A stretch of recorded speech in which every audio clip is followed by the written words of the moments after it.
Hey YouTube, welcome back to Planet Weakness, and today I'm going to review the Snode AD80s, and I have some thoughts. Now, I know there's already like 800 reviews of these on YouTube, so there's nothing I can really say that's different than theirs. So to get out of the way, these are fully cast iron, from the weight plates to the cradle to even the stand, which is fantastic because the only plastic parts are kind of this rotating dial and some of the internal components, but it's not too bad. It's like 98% cast iron. And changing the weights is pretty simple. Like, it's just like default 10 pounds. Then if you want to change it, 20 pounds, etc. It took me a while to get used to just kind of like putting it back because sometimes it is hard to align it, but after a few uses, you kind of get used to it. It's not too bad. These do go up to 80 pounds, which is fantastic, but that leads to one of the drawbacks of these. These only go in 10-pound increments. So if you do lift weights, like jumping 10 pounds is a lot. I know they do sell those magnetic things that's like 1.25 pounds each, but those look ridiculous. So I ordered some plate mates that are also magnetic, and they just attach to the plates itself. So once those arrive, I think I can get a pretty good workout in. And talking about the stand real quick, like, this is great, perfect height for me. I could just walk in, grab the weights, and just back out. And if I need to put it back, just walk in here and put it back.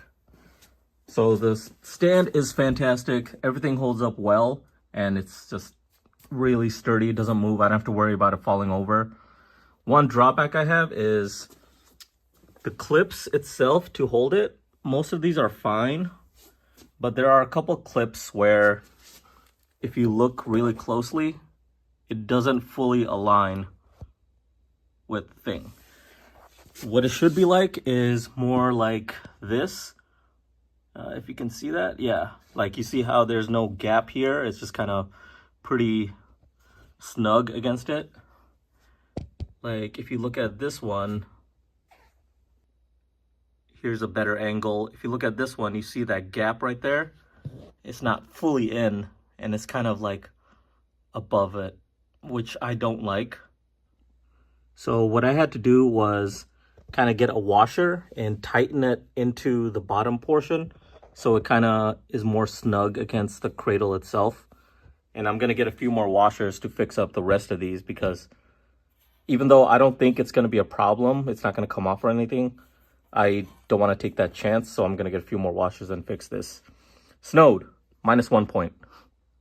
But overall, it's in really good condition. Aside from a couple chips and scratches that it came with during shipping, like here and here, it's just aesthetically, it doesn't look very good.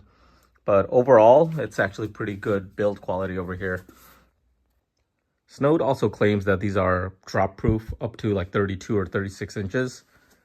And I know that's what you guys want, but I'm not going to do that. I don't have the floors to drop these weights.